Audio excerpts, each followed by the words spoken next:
अस्सलाम वालेकुम रहमतुल्लाहि व बरकातुहू। पार्ट नंबर 2 जी। पार्ट नंबर 2 के अंदर हम देखेंगे जी जो हमने चीज़ें पार्ट 1 में नहीं कवर की। 2-3 स्लाइड्स हैं इसके अंदर, एक कॉन्करेंट सिस्टम वाली है और इसके अंदर एक वो है प्रेडिकेट्स वाले जो सिंबल हैं, हम जो मैथमेटिकल नोटेशन है, और इसके अंदर एक और हम चीज़ कवर करेंगे। तो स्टार्ट करते हैं जी पार्ट नंबर 2 FMSC। ओके, ये हमारे पास कंटेंट है जी। इसमें से हमने पार्ट 1 के अंदर जो चीज़ें देखी थी उसके अंदर जी मॉडल देखे थे, ठीक है। और उसके अलावा हमने क्या देखा था जी, CT रियल, मतलब कि वो जो 4 थे क्वेश्चन, ठीक है, वो कवर किए थे। और NFR कवर किया था, नॉन फंक्शनल रिक्वायरमेंट्स की 2 स्लाइड्स, ठीक है। और अभी जो हमारा रहता था वो एक तो रहता था इंट्रोडक्शन टू फॉर्मल मेथड्स, जिसके अंदर मैंने थोड़ा सा बताया था कि वो आ जाता है अलोए है, ठीक है। और वो एग्जांपल इम्पोर्टेंट है, वो वाला क्वेश्चन मैन वन और वुमेन का जो रिलेशन है। और इसके अलावा इसके अंदर हम कॉन्करेंट सिस्टम के अंदर वो ट्रैफिक लाइट्स देखेंगे, ठीक है। और उसमें जो इम्पोर्टेंट है वो हैंड शेकिंग वाला है, इम्पोर्टेंट है कॉन्करेंट मॉडल सिस्टम में। और उसके अलावा इम्पोर्टेंट है जी इंटरलीविंग, ठीक है। तो अभी हम इनको स्टार्ट करते हैं कॉन्करेंट मॉडल सिस्टम से, फिर हम नीचे वाली 2 स्लाइड्स भी देखेंगे जिसके अंदर वो प्रेडिकेट्स वाली है, वो जो हमने सर चढ़ने में 14 लास्ट टाइम करवाए थे ना, वो 14 कोई और उसी तरह के 14-15 हैं, वो क्वेश्चन देखेंगे एक बार, ठीक है। और उसके अलावा ये जो मैं सॉफ्टवेयर इंजीनियरिंग का इंट्रोडक्शन है ना, इसमें से एक इम्पोर्टेंट क्वेश्चन देखेंगे। तो कॉन्करेंट मॉडल सिस्टम मैं इधर ओपन कर लेता हूँ, एक बार मैं इसे जूम आउट करता हूँ, ये लोड हो रहा है जी। ओके जी, ये हमारे पास पेज नंबर 1 है जी, modelling and analysing concurrent system. अच्छा, ये अब जो कॉन्करेंट सिस्टम है ना, जो मिड के अंदर हमने पढ़ा था ना, वो हमने पढ़ा था कॉइन मशीन, ठीक है, कि सोडा और जो बियर वाला हमने देखा था, ठीक है, कि उसके अंदर वो मतलब कि कॉइन इंसर्ट करता है, ठीक है। तो स्टार्ट पे वो ऑप्शन देता है, जैसे ATM देती है ऑप्शन, ठीक है। और फिर हम स्टार्ट पे जाके हमारे पास ऑप्शन होती हैं बियर या सोडा, तो उसमें से सिलेक्ट कर लेते हैं, और सिलेक्ट करने के बाद फिर वो किधर चला जाता है, इंसर्ट कॉइन पे चला जाता है। अच्छा, अभी हम इसके अंदर जो चीज़ें कवर करने जा रहे हैं उनमें आएगा जी, लास्ट पे है वो मेरा ख्याल स्लाइड नंबर ना 38 के राउंड बाउंड है, हाँ। टाइप्स ऑफ ये है जी पैरेलल कॉम्पोजिशन, ठीक है, कॉन्करेंट सिस्टम, यहाँ से स्टार्ट हो रहा है जी। अब कॉन्करेंट पैरेलल होता है मतवादी से मुराद है अगर एक की वैल्यू बढ़ेगी तो दूसरे की भी बढ़ जाएगी। Consist of multiple processes executing concurrently in parallel. If a concurrent system consist of n processes, ठीक है, इन विच ईच प्रोसेस, जैसे ये प्रोसेस I लिखा हुआ है, ठीक है, is modelled by a transition system, ठीक है, TS वो ट्रांजिशन सिस्टम I, ठीक है। The concurrent system can be modelled by a transition system. तो ये उसने फार्मूला लिखा हुआ है TS = TS1, ये पैरेलल की इस सेंटर में सिंबल्स लगी हुई हैं, ठीक है, स्ट्रेट जो लाइंस हैं 2 पैरेलल, TS2 पैरेलल और सो ऑन nth तक, where symbol straight 2 lines parallel is a parallel composition operator, ठीक है। ये लाइंस को हम क्या कहते हैं, पैरेलल कंपोजिशन ऑपरेटर। आगे पैरेलल कंपोजिशन की ऑपरेटर्स की टाइप्स हैं जी। इंटरलीविंग है, इसके अंदर हमारी जो चीज़ें हैं ना वो बता रहा है कि are interleaved in a non deterministic manner, ठीक है, used to model process whose behaviour completely independent. मतलब कि ये ट्रैफिक लाइट वाली एग्जांपल में आएगा और इंटरलीविंग मुझे लग रहा है कि लॉन्ग क्वेश्चन आएगा 20 नंबर का, जिसके अंदर होगा कि आपने वो डायग्राम बनानी है ट्रैफिक लाइट वाली के ग्रीन से रेड, रेड से ग्रीन, ठीक है, ये चीज़। तो ये इंटरलीविंग का जो मेन है इसके अंदर समझने वाली चीज़ वो मैं साथ साथ हाईलाइट करता जाऊंगा। इसके अंदर होगा ऑप्शन वो क्या इंडिपेंडेंट है ये, ठीक है, कम्प्लीटली इंडिपेंडेंट। कौन सा है? इंटरलीविंग। अच्छा, उसके बाद है जी हमारे पास कम्युनिकेशन वाया शेयर्ड वेरिएबल। कहता है कि ऐसा process, a process can influence, मतलब कि उसको वो करता है, इंजिस्ट करता है, ठीक है, इन्फ्लुएंस असरार करना, ठीक है, the behaviour of another process by changing the value of a variable that is share with the process. मतलब कि ये अगले की वैल्यू को चेंज होने के साथ इसकी भी साथ चेंज होगी, ठीक है। ये थोड़ा डिपेंड करता है, फुली डिपेंडेंट नहीं है, कहीं ना कहीं डिपेंड करता है, ठीक है। तो इसको याद रखना है आपने ऐसे, influence the behavior of an other process by changing the value of a variable other process, ठीक है। उसके बाद ही हैंड शेकिंग है। हैंड शेकिंग में कह रहा है कि दो प्रोसेस होते हैं, ठीक है, जो चाहते हैं इंटरेक्ट करना आपस के अंदर, ठीक है, सेम टाइम पे, ठीक है, तो इसको कहते हैं हैंड शेकिंग, ठीक है। और हैंड शेकिंग है ये कम्प्लीटली डिपेंडेंट होते हैं एक दूसरे के ऊपर, ठीक है। टू ये लिखा भी हुआ है, two processes that can interact with synchronous their actions, ठीक है, at same time. Channel systems क्या होते हैं जी हमारे पास? चैनल सिस्टम के अंदर बता रहा है, in a channel system process interact by reading from and writing to channel connecting them, ठीक है, के चैनल के जो है आपस के अंदर इंटरेक्शन होती है, उसके अंदर वो रीड करता है, राइट करता है चैनल के ऊपर। तो इनमें से जो इम्पोर्टेंट है वो इंटरलीविंग है और हैंड शेकिंग, ठीक है, मैं उनको मेंशन कर देता हूँ, बाकी हम आगे देख लेते हैं। अब इंटरलीविंग के बारे में वो बता रहा है, इसके अंदर हम ऊपर पढ़ के आए हैं कि ये टोटली इंडिपेंडेंट है, ठीक है, एसिंक्रोनियस इसके अंदर होता है प्रोसेस, ठीक है। तो अब इसकी एग्जांपल के साथ इसको समझेंगे, एक बार इसे पढ़ भी लेते हैं। When processes can execute in a completely independent manner with no interaction, one can view the system of a process as one system consisting of the actions of each process merge interleaved in an arbitrary manner. मतलब कि हर जो है ना process अपने orbit के अंदर move करता है, अपने आर्बिट के अंदर उसके अपने मैनर्स हैं, ठीक है, डिपेंडेंट नहीं है, इंडिपेंडेंट है। In this system, concurrency means that the order in which the actions be performed does not affect the final result. मतलब कि P1 dot act 1 P1 dot act 2 produces the same result as P2 dot act 2 and P1 dot act 1, ठीक है, where PI act is an action performed by process P।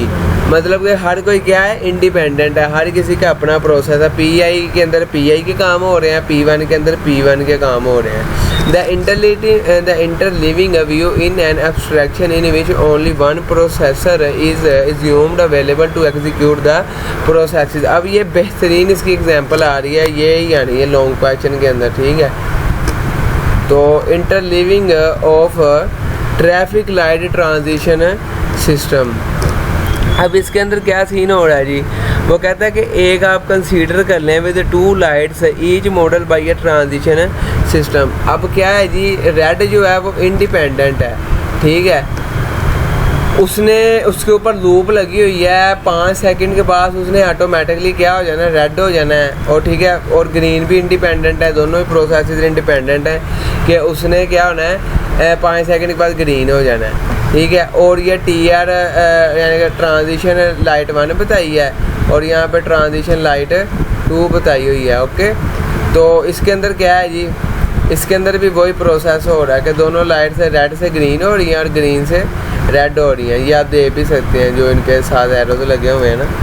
फिर उसके बाद वो क्या कह रहा है कि इंटरलीविंग ऑपरेटर ये 3 उसने लगाए हुए हैं। 2 हमारे लिए पैरेलल के लिए यूज़ होता था, ऊपर कॉन्करेंट सिस्टम में जो यूज़ हुआ था, ठीक है।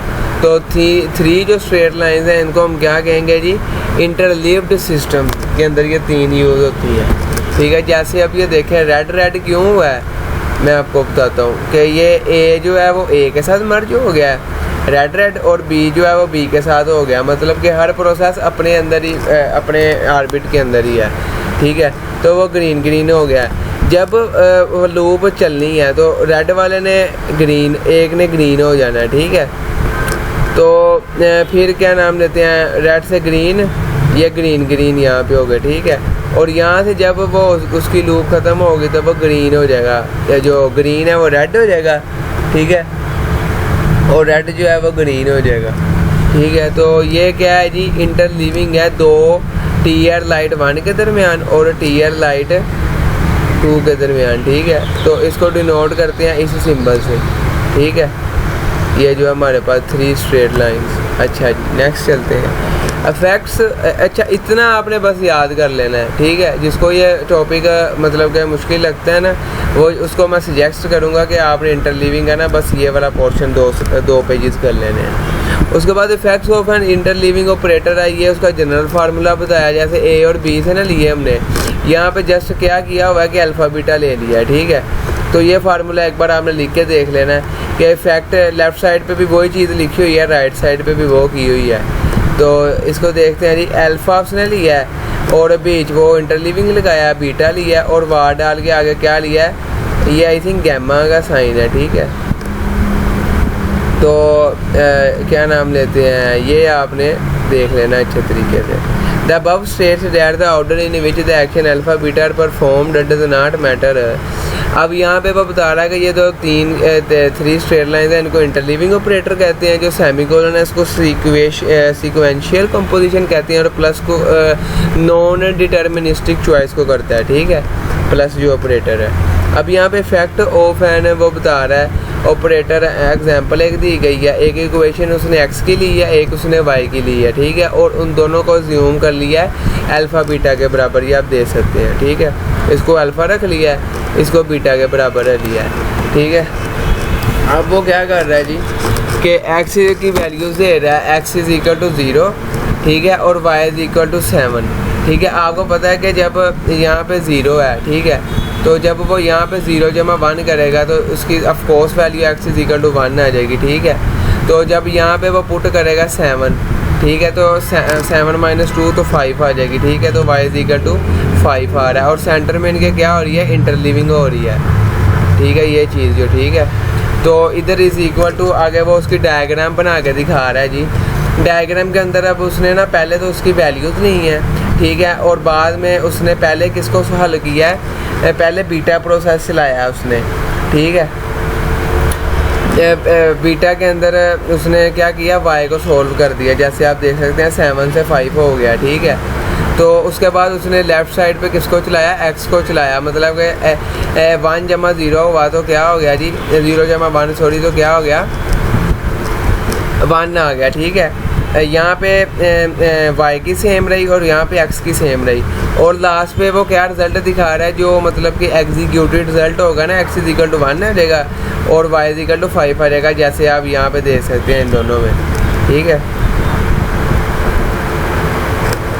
यहाँ पे आप देख सकते हैं, मैं हाईलाइटर चेंज करके मेरा एलैबोरेट कर देता हूँ इससे। यार ये है कि ज़रा आपको ना ये जैसे यहाँ पे और यहाँ पे, ठीक है, और फाइनल रिजल्ट उसने ये वही यहाँ पे लिख दिया, जैसे उसने क्या किया, एक डायग्राम सी बना दिया। ओके जी, अब नेक्स्ट चलते हैं जी आगे हमारे पास वो कह रहा है कि फॉर्मल डेफिनेशन ऑफ। अच्छा, आपने ना इतना इसको अच्छे तरीके से कर लेना कितना मैंने करवाया, ठीक है। तो ये एडवांस है थोड़ा सा, इसको देख लेते हैं जी, चीज़ें आसान ही है इसके अंदर, तो बस थोड़ी सी कॉम्प्लेक्स देखने में लगती हैं, बड़ी करके लिख देते हैं, 2 जगह 4 चीज़ें लिख देते हैं तो वो कॉम्प्लेक्स लगने लग जाती है। लेकिन अगर आपने पहले से ही समझी हो फिर आपको ईजी लगती है। वो कहता है कि लेट कर लें एक हमारे पास ये चीज़ है, इसमें आनी वो ट्रैफिक लाइट ही है क्योंकि सर ने क्लास में वो करवाई थी, ठीक है। अच्छा मैं येलो ही लेता हूँ, येलो ज़रा ना साफ नज़र आता है उसके अंदर। ये जी एक हमारे पास है जी एक टी ना उसने लिया हुआ है ट्रांजिशन सिस्टम है।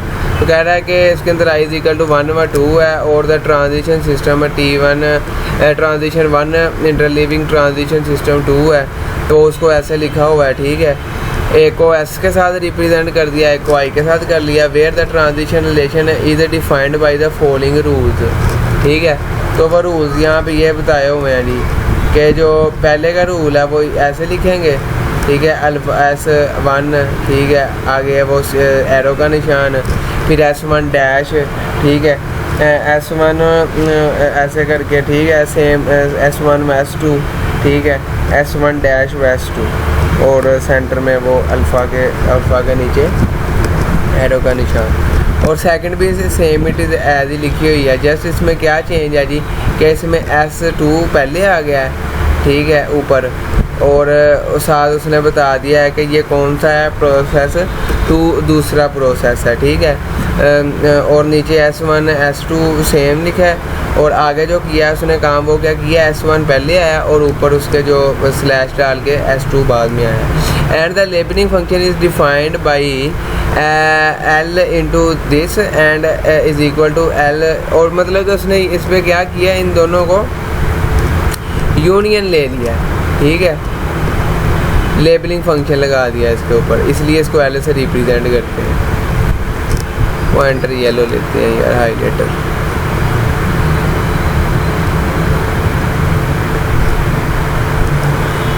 थीन भी इसको ज़्यादा कर देते हैं।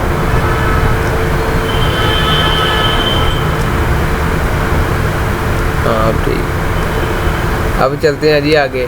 अच्छा यहाँ तक आपको ना समझ आ गई होगी, ठीक है, कि आपने ये चीज़ याद रखनी है, ठीक है। ये इंटरलीविंग जो सिस्टम है ना, मैं इसलिए आपको करवा रहा हूँ, ये वेरी इंपॉर्टेंट है। अच्छा अब आगे चलते हैं जी, इंशाल्लाह ताला बाकी भी सारा अल्लाह पाक के उसका हुक्म से हो जाएगा। ये जी कम्युनिकेशन वाया शेयर्ड वेरिएबल्स, ये मैंने आपको बताया कि इसके अंदर ये सीन है कि ये कुछ ना कुछ डिपेंड करता है, ठीक है। ये कह रहा है कि interleaving operator require that processes are completely independent. What happens if processes access data globally accessible, see example on next slide. ये तो हमने देख लिया था सारा, ठीक है, ये भी ठीक है। इंटरलीविंग ये भी छोड़ के, इंटरलीविंग वाला नहीं अब हमने करना, अब हम करना है, मैं आपको बताता हूँ, ये चीज़ें नहीं हमने करनी। इधर रह गया हैंड शेकिंग।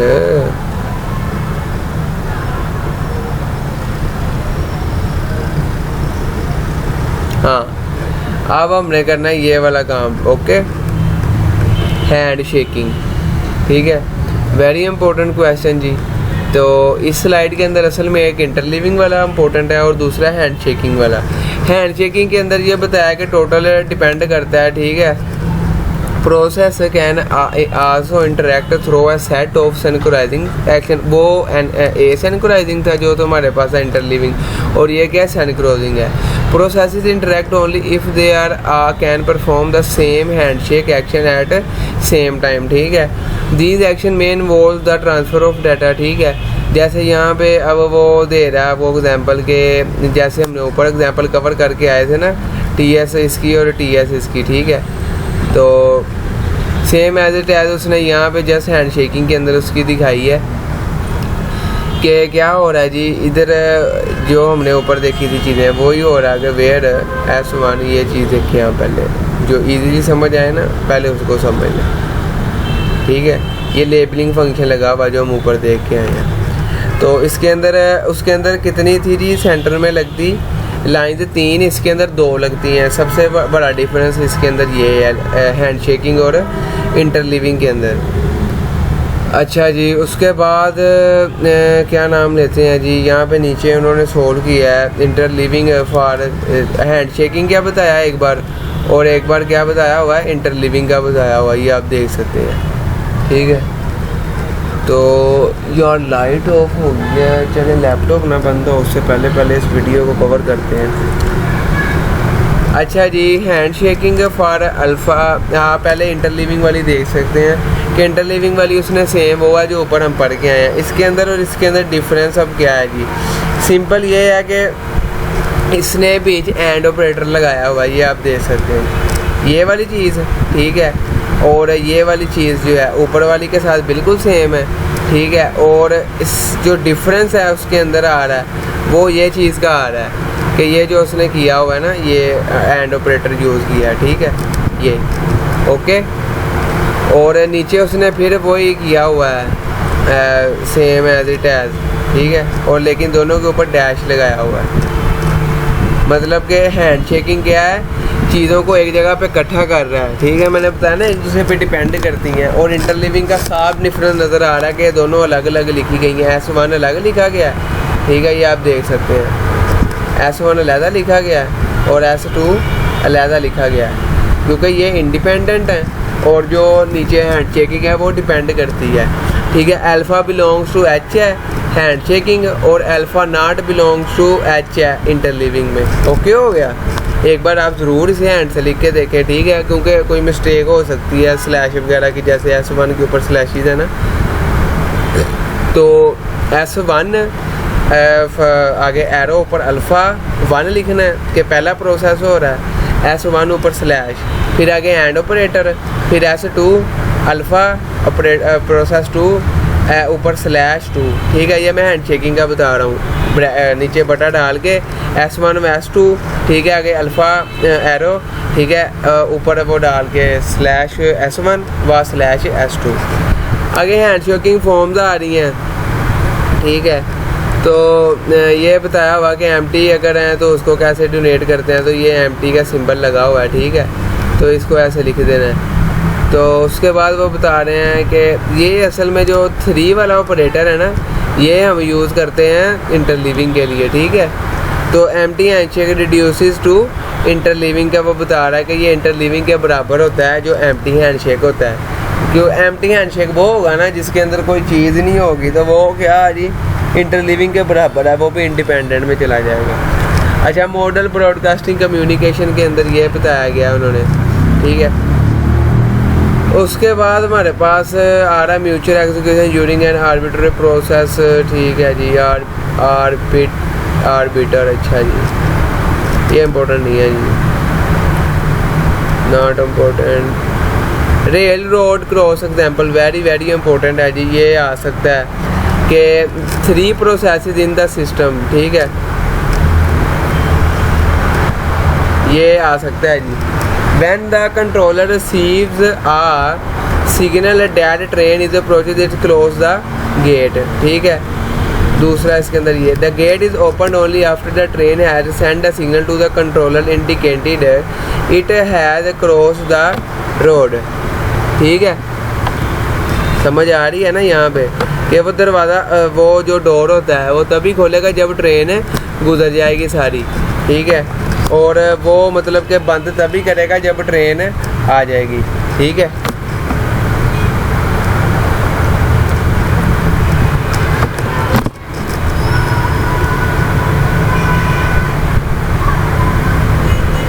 ओके जी, नेक्स्ट देखते हैं जी। मैं ना चार्जर पे कोशिश कर रहा हूँ लग जाए, एक सेकंड।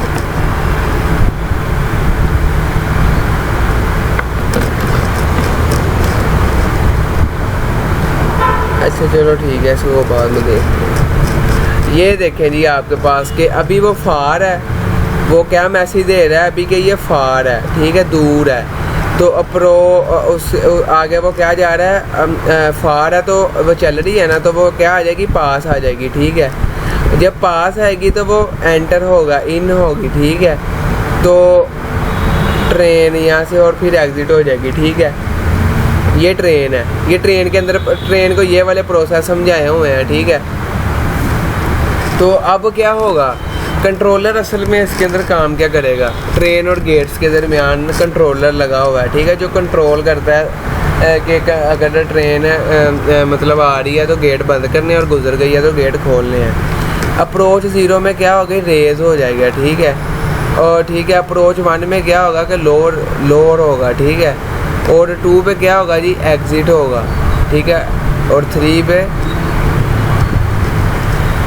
बाहर। मतलब कि क्या हुआ है इसमें कि ट्रेन आई है और उसने कंट्रोलर ने क्या किया है, दरवाजे बंद कर दिए, ठीक है। 0 से 1 की तरफ गया है अप्रोच, ठीक है। फिर 1 से 2 की तरफ लोअर, ठीक है, जब वो गुजर गई है। फिर 2 से 3 की तरफ उसने एग्ज़िट हो गया, ठीक है, तो डोर खोल देगा। अब अप है, ठीक है, अभी इसका प्रोसेस अप है, ठीक है। तो जब वो गुजर जाएगी तो क्या हो जाएगा, डाउन हो जाएगा, तो वो डोर्स क्या हो जाएंगे, ओपन हो जाएंगे, मतलब कि रेज हो जाएंगे। ये एज इट एज आपने लिख के देख लेना, ठीक है। 3 चीज़ें याद रखने वाली हैं इसके अंदर, ट्रेन, कंट्रोलर और गेट। तो ये हैंड शेकिंग के अंदर आते हैं, तो वेरी वेरी इंपॉर्टेंट, ठीक है।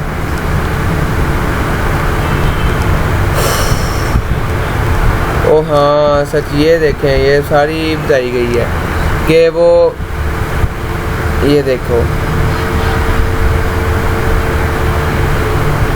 इन 0 अप, ठीक है, यहाँ पे एग्ज़िट। अच्छा, यहाँ से शुरू होता है यार जी, फार है, 0 है और अप है, ठीक है। अप्रोच पे है, ठीक है, नियर है, 1 है, अप है। जब पास होगा तो क्या हो जाएगा, वो बंद हो जाएंगे गेट्स, ठीक है।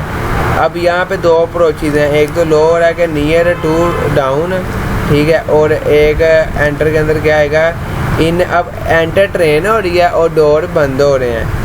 अब क्या है जी, ये जो है इन, वो यहाँ पे भी है, उसके अंदर उसने बताया कि इस प्रोसेस पे जा सकती है, ठीक है। और फार 1 अप हो जाएगा,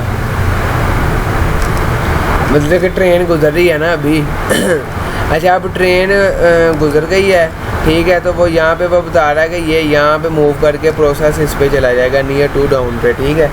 एरोज के निशान को आप अच्छे से देखें तो वो क्या होगा, गेट ओपन कर देगा। अब वहाँ पे एग्ज़िट किया उसने अप्रोच को, ठीक है, तो यहाँ पे रेज हो जाएगी, ठीक है।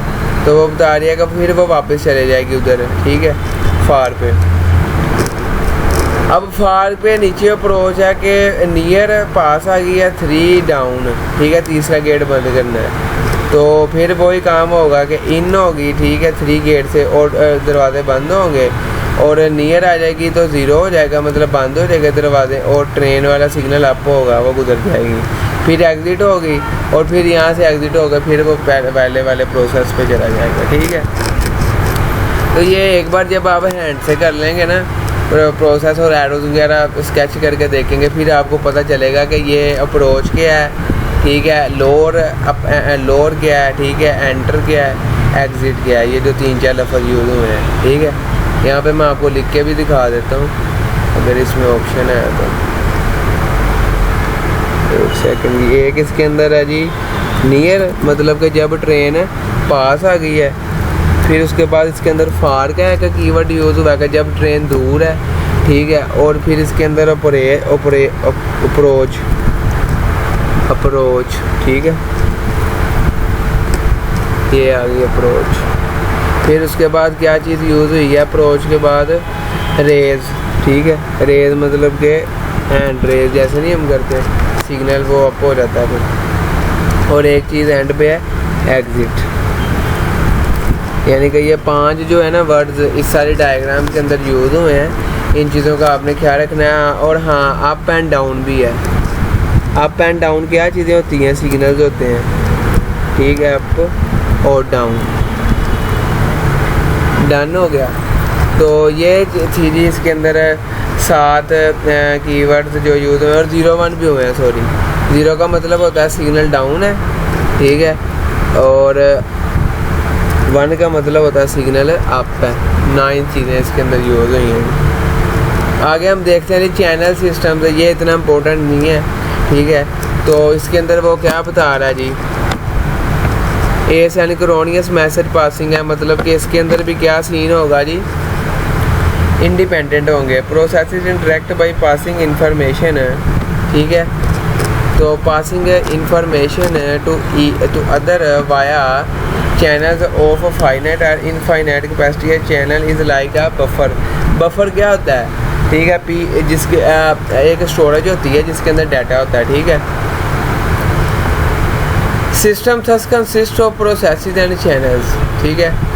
इफ़ चैनल कैपेसिटी, वो कह रहा है कि अगर चैनल की कैपेसिटी जो है, ठीक है, वो 0 से ज़्यादा है, the processes do not need to wait for a response from receiver when sending a message. If channel capacity वगैरह का 0 है, then this form of interaction reduces to handshaking में चला जाएगा। ये channel can accept message of a specific type only, ठीक है। तो इसके अंदर जो समझने वाली बात थी, वो कहता है कि अगर तो 0 से ज़्यादा उसकी है, ठीक है, कैपेसिटी चैनल की, तो वो उसका इंतज़ार नहीं करेगा, डाटा को सेंड कर देगा। तो अगर नहीं है, ठीक है, तो फिर वो क्या करेगा कि वो मतलब कि डिपेंड करेगा उसके ऊपर, ठीक है, तो वो हैंड शेकिंग में चला जाएगा। ये कम्युनिकेशन एक्शन है, ये इतना इम्पोर्टेंट नहीं है, इसके ऊपर ज़्यादा टाइम नहीं लगाएंगे हम।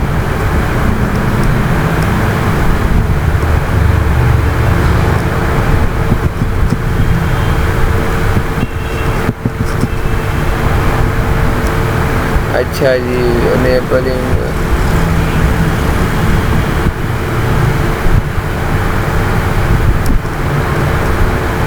एक मेरा ख्याल हमने दोनों क्वेश्चन कर लिए हैं, इंटरलीविंग वाला भी कर लिया, कॉन्करेंट सिस्टम और हैंड शेकिंग भी कर लिया। इसके अंदर ये 2 ही इम्पोर्टेंट थे, ये दे लें आप, ख़त्म हो गया स्लाइड ये, ठीक है।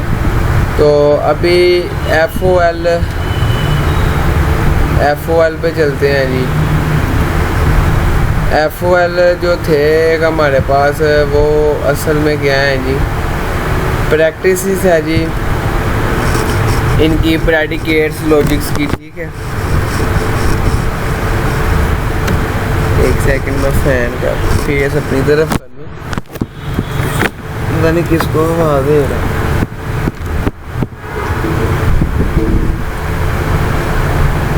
अच्छा जी,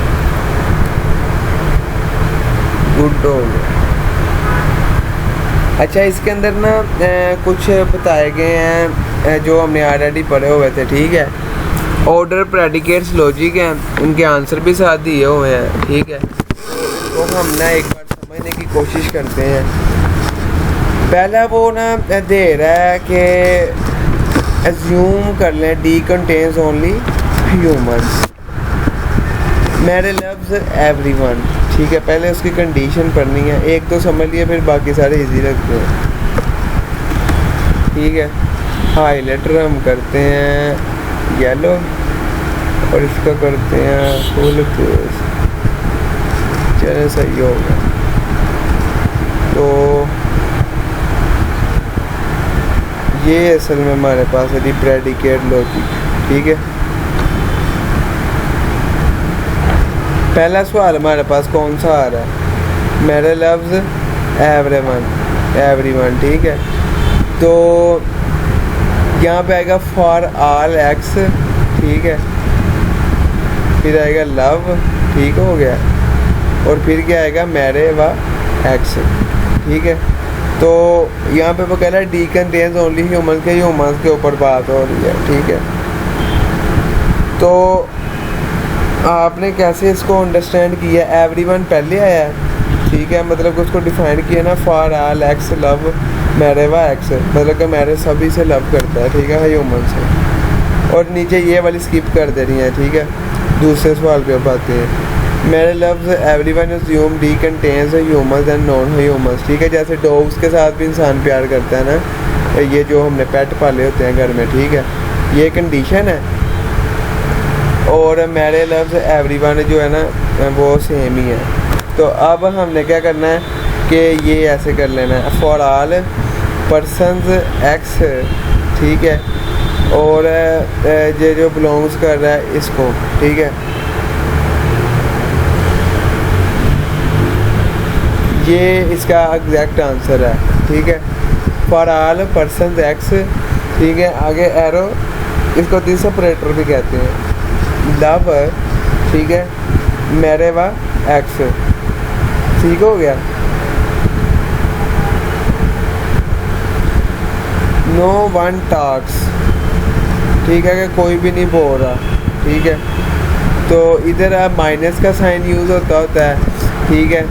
तो नो वन आप ये वाली इसके अंदर करें, ठीक है, कि फॉर ऑल एक्स, ठीक है, माइनस मतलब नहीं बात कर रहे, ठीक है। आगे टॉक और एक्स, ओके हो गया। फिर उसके बाद आएगा एवरीवन लव्स हिमसेल्फ। एवरीवन का पता लफ्ज़ से हमें पता चलता था, फॉर ऑल एक्स आएगा, लव्स का लव सिंपल आ जाएगा। हिमसेल्फ के अंदर अब वो एक्स ले लेगा, ठीक है। तो यहाँ पे वही लिखा हुआ है for all x love x व एक्स, मतलब कि हिमसेल्फ है, सारा खुद से प्यार करते हैं। एवरीवन लव्स एनी वन, ठीक है। तो एवरीवन का फॉर ऑल एक्स आ गया, एनी वन का भी अब आ जाएगा फॉर ऑल वाई, ठीक है। तो लव्स एक्स व वाई वेरी इंपॉर्टेंट है जी। अच्छा जी, उसके बाद क्या आ रहा है जी, everyone loves everyone except himself. तो इसके अंदर क्या आएगा जी, एवरीवन दो दफ़ा आया है, ठीक है। तो एक बार एवरीवन फॉर ऑल एक्स ले लेंगे और एक बार एवरीवन फॉर आर वाई ले लेंगे, और भी एक लफ्ज़ आ रहा है, ठीक है। तो उसको हम उसी तरह लिखेंगे, लफ्ज़ एक्सेप्ट हिमसेल्फ, ठीक है, खुद को छोड़ के। तो ये देखें वो ही लिख लिया एवरीवन के आगे सिग्नेचर। अब ये माइनस एक्स के साथ माइनस का साइन पे लगा हुआ है कि खुद को स्किप करना है, ठीक है। और वाई दिस आगे दिस ऑपरेटर एक्स व वाई के बाकी सबसे वो करता है, ठीक है, खुद को छोड़ के। अच्छा, उसके बाद है जी एवरी स्टूडेंट स्माइल्स। एवरी से क्या मुराद आ जाता है, फॉर ऑल एक्स, ठीक है। स्टूडेंट का स्टूडेंट ही, और स्माइल दिस ऑपरेटर लगा के स्माइल एक्स, ठीक हो गया।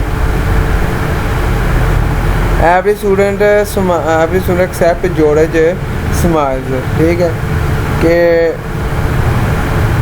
जॉर्ज को छोड़ के सारे स्माइल कर रहे हैं स्टूडेंट। तो for all x students and x not is equal to George, मतलब कि जॉर्ज स्माइल नहीं कर रहा, और आगे दिस ऑपरेटर लगा के स्माइल है, ठीक है।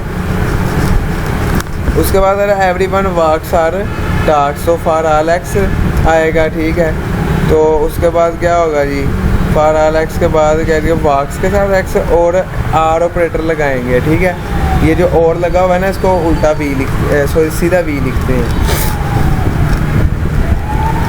उसके बाद every student walks and talks, ठीक है।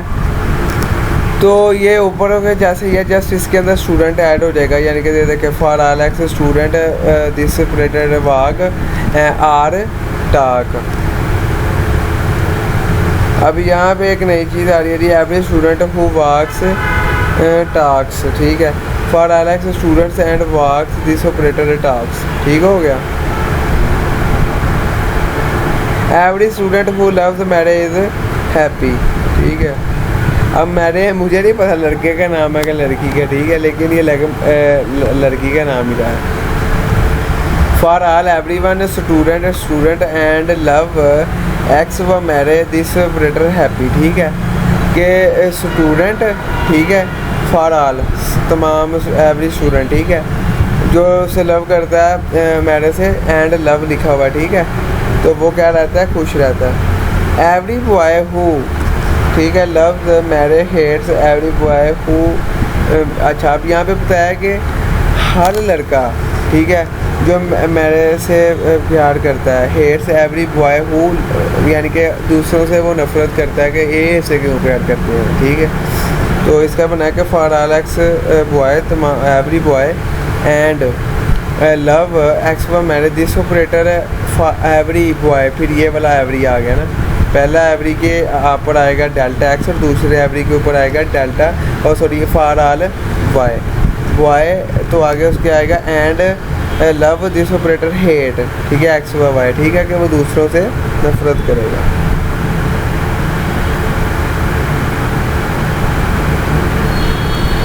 Every boy who loves Mary hates every other boy who Mary loves, ठीक है। कि हर लड़का उस लड़के से नफरत करेगा जिससे मैरी लव करेगी, ठीक है। तो यहाँ पे वो वही कंडीशन बताई हुई है फॉर ऑल बॉय, ठीक है, and this and love into x व वाई मैरे ब्रैकेट क्लोज, और उसके बाद दिस ऑपरेटर लगा के फॉर ऑल वाई बॉयज़ आगे कंडीशन वही बताई है, and y not is equal to x 8, क्योंकि लड़के एक दूसरे से नफरत कर रहे हैं, क्योंकि मेरे किसी स्पेसिफिक लड़के को पसंद करेगी तो दूसरे लड़के जो उससे प्यार करते हैं वो उसे हेट करेंगे। अच्छा जी, यहाँ तक तो हमने वो ऑलरेडी पहले भी पढ़ा हुआ था, ये अब नए हैं जी, ये भी देख लेते हैं। सेम इज़ एज ही है, वैसे ही है। एवरी वन लव्स मैरे, तो यहाँ पे आएगा for all x loves x व मैरे, ठीक है। दूसरे में वही कंडीशन बड़ी सारी बताई हुई है, John does not love anyone, तो यहाँ पे आ जाएगा नॉट ऑपरेटर, ठीक है, बिलोंग्स टू ये होता है ऑपरेटर एक्सपोनेंशियल ऑपरेटर, ठीक है। एक्स लव जॉन व एक्स, ठीक हो गया। नॉट एवरीवन, ठीक है, कि जॉन नहीं करता किसी से भी प्यार, हर किसी से नहीं करता। उसके बाद ये बताया गया कि एवरीवन हु सीज मैरे लव्स, ठीक है।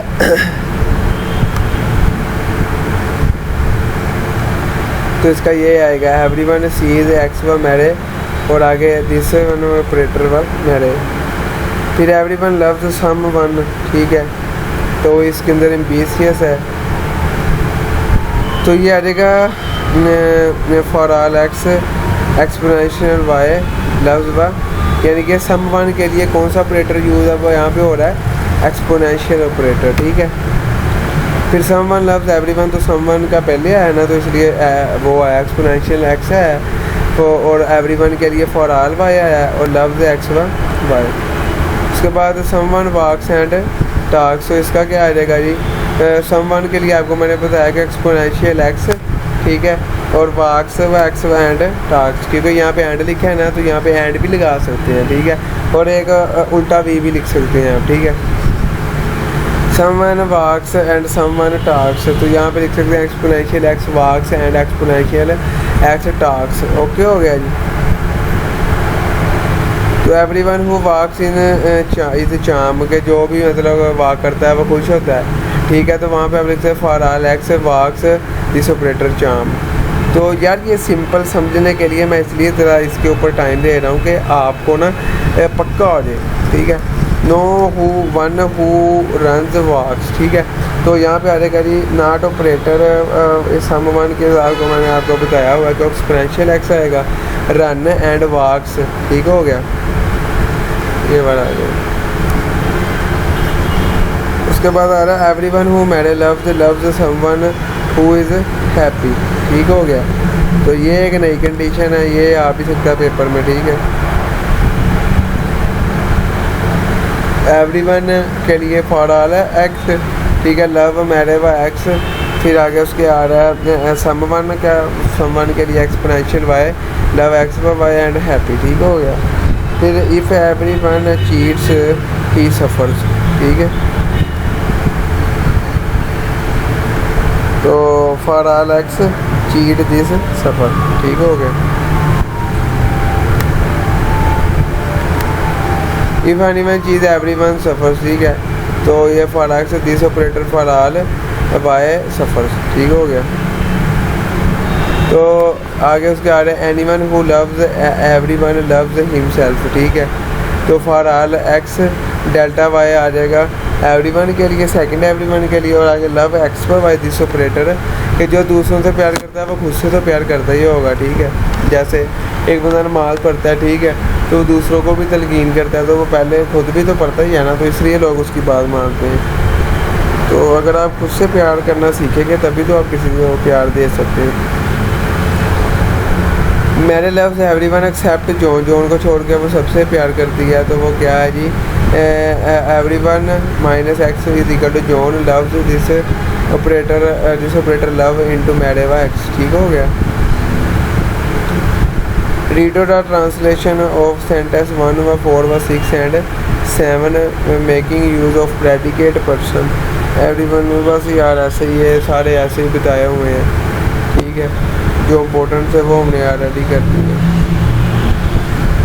ख़त्म हो गया इधर। अल्लाह अकबर।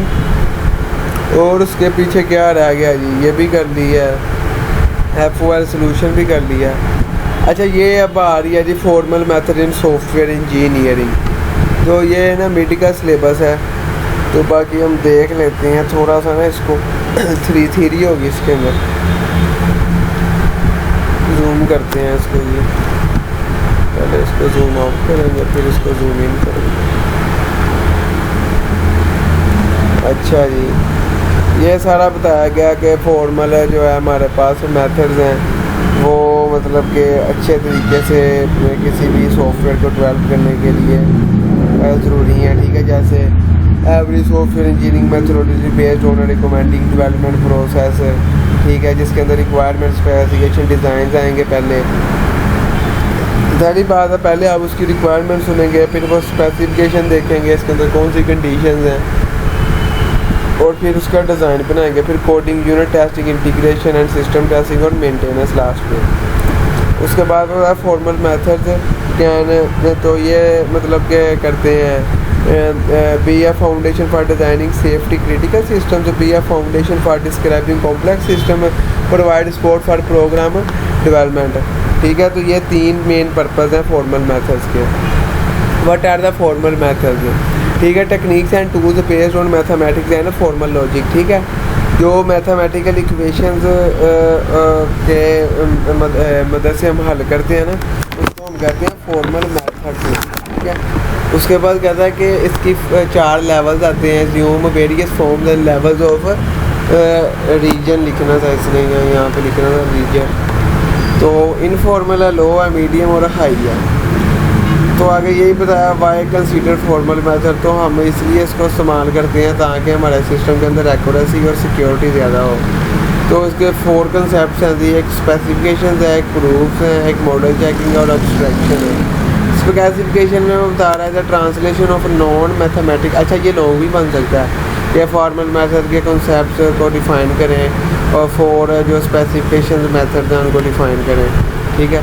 तो the translation of non mathematical description, यानी कि जिसके अंदर मैथमेटिक हम नई इक्वेशंस लिखते हैं उसको कहते हैं डायग्राम्स, ये लेबल टेबल्स, नेचुरल लैंग्वेज, ठीक है।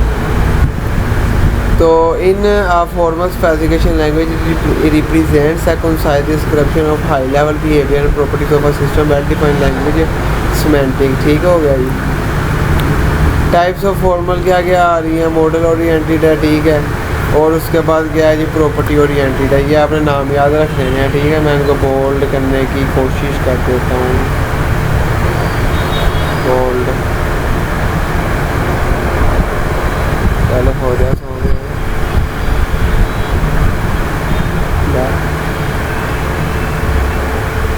अच्छा असल में वो मैंने इसके ऊपर वो लगाया हुआ है ना सेटिंग से, कि मतलब कि ये क्लिक पे ना वो शो करवाता है रिकॉर्डिंग वाला, ठीक है, तो क्लिक नहीं करेगा इस वक्त। अच्छा जी, उसके बाद आपने देख लेना है फॉर्मल प्रूफ्स, ये सेकंड है उसकी टाइप, ठीक है। तो इसमें कहता है कि proof is an essential part of specification, proofs are constructed as a series of small steps, proofs can done manually, ठीक है। तो प्रूफ होना बहुत ज़रूरी है जी स्पेसिफिकेशन का। तो आगे मॉडल चेकिंग 3rd टाइप आ रही है, तो ये टेक्निक है जी ये, ठीक है, जो चेक करती है सारे मॉडल को, ठीक है। इसके अंदर जो general approaches and temporal model checking है, मतलब जैसे हम चीज़ को एग्जीक्यूट करवाते हैं, ठीक है, छोटे छोटे कोड करके, और लास्ट पे जो हम बड़ा कोड करते हैं ना उसका, ठीक है, बड़े कोड से क्या मुराद है मेरी, कि जो हम पूरी मतलब एक प्रोजेक्ट बना लेते हैं सारी चीज़ों को एक जगह पे, तो वो ऑटोमेशन मॉडल चेकिंग आता है, ठीक है। और यूज मॉडल चेक करते हैं SMB है। एब्स्ट्रैक्शन चौथी टाइप होती है representation of a program using a smaller model, ठीक है, एब्स्ट्रैक्ट कर देना, ठीक है। Allow you to focus on the most important central property getting the right level, मतलब कि इंपॉर्टेंट चीज़ों को जस्ट करना। फिर आगे मैथमेटिकल मॉडल्स आ रहे हैं जिनमें 2 टाइप्स हैं, कॉन्टीन्यूस और डिस्क्रीट। कॉन्टीन्यूस वो होते हैं, आगे ये मैं आपको बताता हूँ, आएंगे ये भी इम्पोर्टेंट है वैसे मैथमेटिकल, शॉर्ट तो वैसे आने नहीं है, 20-20 नंबर के लोगों ही आने हैं मेरा ख्याल 5। तो मैथमेटिकल मॉडल्स वही होते हैं जिसके अंदर आप सारी मैथमेटिकल टेक्निक्स यूज़ करते हैं, फिर आगे process model, formal specification process model का क्या कर रहे हैं कि आप इसके अंदर क्लैरिफाई करते हैं रिक्वायरमेंट को, आर्टिकुलेट करते हैं इम्प्लिसिट असम्पशंस को, ठीक है। तो इसका मतलब ये है कि जो उसकी है ना लीगल मतलब कि जो सही वाली हैं रिक्वायरमेंट्स, ठीक है, उनको उसके अंदर आप ऐड करते हैं, आइडेंटिफाई करते हैं अनडॉक्यूमेंटेड और अनएक्सेप्टेड फंक्शंस को, मतलब कि जो फजूल चीज़ें हैं उनको फिर कर देंगे बाहर आप। एक्सपोज डिफेक्ट्स और आइडेंटिफाई एक्सेप्शंस करेंगे, जो चीज़ रखनी है जो नहीं रखनी। एवेलुएट टेस्ट कवरेज, ये आ जाएगी फॉर्मल स्पेसिफिकेशन प्रोसेस मॉडल में। क्लीन रूम का मतलब ये है साफ़ करना। Spend a lot of effort आप डिफेक्ट्स निकालना, ठीक है। इंक्रीमेंटल डेवलपमेंट्स के अंदर ये चीज़ें आती हैं। Statistical method to ensure reliability. Clean room very important है जी। वैसे क्लीन रूम के अंदर क्या होता है जी, वो कह रहा है कि फॉर्मल स्पेसिफिकेशन यूजिंग ए स्टेट ट्रांजिशन मॉडल है। स्ट्रक्चर प्रोग्रामिंग के अंदर ये यूज़ होता है, ठीक है। Static verification using regional inspection के अंदर, ठीक है। और स्टैटिस्टिकल टेस्टिंग के अंदर यूज़ होता है क्लीन रूम प्रोसेस, ठीक है। ये लास्ट टाइम आया भी था जी। तो इसका जी सर्कल ये होता है कि आप पहले यहाँ पे जाते हैं, फॉर्मल स्पेसिफिकेशन स्पेसिफाई करते हैं फॉर्मली, और फिर आप डिफ़ाइन करते हैं। डिफ़ाइन करने के बाद आप जाते हैं जी कंस्ट्रक्ट पे, ठीक है। कंस्ट्रक्ट के बाद फॉर्मली पे आप जाते हैं, वेरीफाई करते हैं, ठीक है। और फिर आप इंटीग्रेट करते हैं, ठीक है।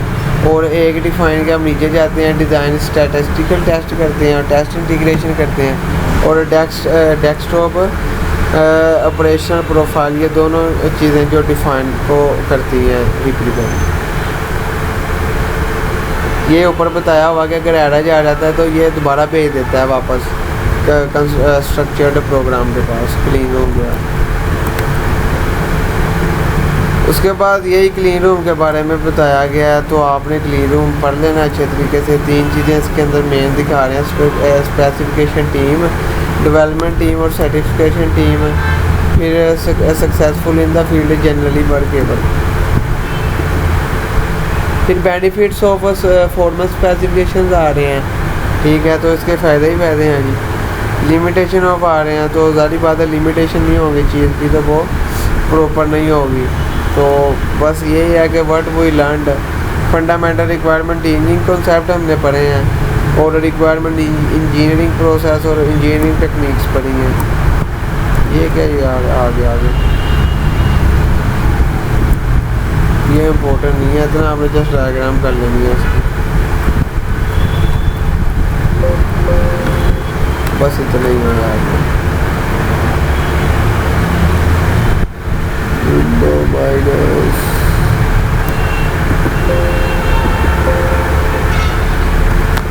किधर गया माइनस ए है। ओके जी, अब मेरा ख्याल एक ही स्लाइड रह गई है हमारी, तो वो मैंने सच लास्ट आपको जो था पार्ट 1 उसके अंदर बता दी थी, ठीक है। तो इसके अंदर एक्नॉलेजमेंट के अंदर 4 आ रही हैं जी। मोटिवेशन थी, डेफिनेशन एलॉय और मॉडल चेकिंग थी। तो मोटिवेशन यही है कि मोटिवेट करना, ठीक है।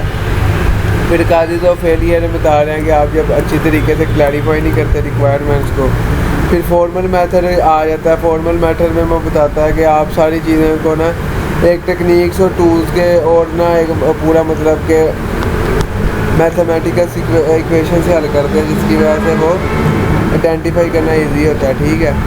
तो उसके बाद क्या है जी सीन, उसके बाद लोए है। लोए के अंदर वो बताता है कि entities and association using sets and relations, ठीक है। ये आपने इंपॉर्टेंट लाइनें याद रखनी है इसकी। Formal modelling of entities and associations, ठीक है। तो यूजिंग सेट्स एंड रिलेशनशिप्स।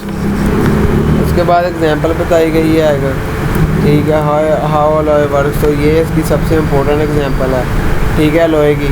अगर अलॉय वाला सवाल आया तो उसमें ये एग्जांपल लाजमी आनी है कि एक बेटा है, एक मियाँ बीवी है, ठीक है।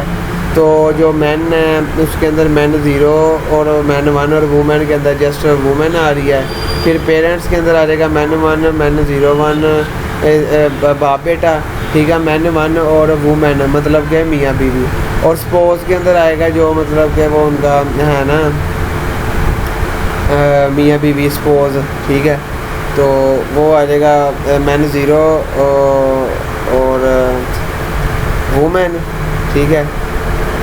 अच्छा नहीं नहीं, ये जो स्पोज है ना, ये वो है बेटा और माँ, ठीक है। मैन ज़ीरो और वुमेन और मैन ज़ीरो बेटा। ये जो मैन ज़ीरो है ना, ये बेटा है इनका। इधर से भी जूम आउट हो ही जाता है।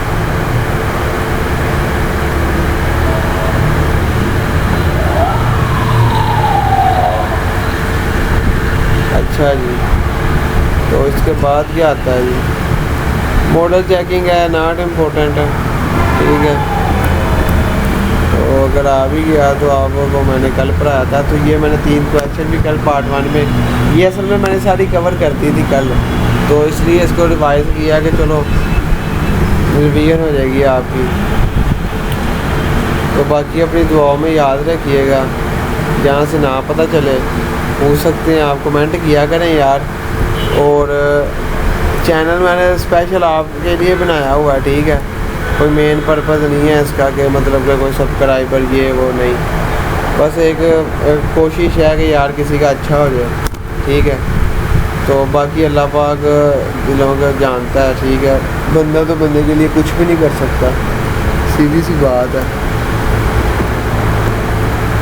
तो अभी किधर गया चैनल, ठीक है। मैं यहाँ पे पार्ट 1 है, पार्ट 2 कर देता हूँ। ये तकरीबन आधा को घंटा या 40 मिनट लग जाते होते हैं एक्सट्रैक्ट और अपलोड करने पे, यूट्यूब भी टाइम लेती है।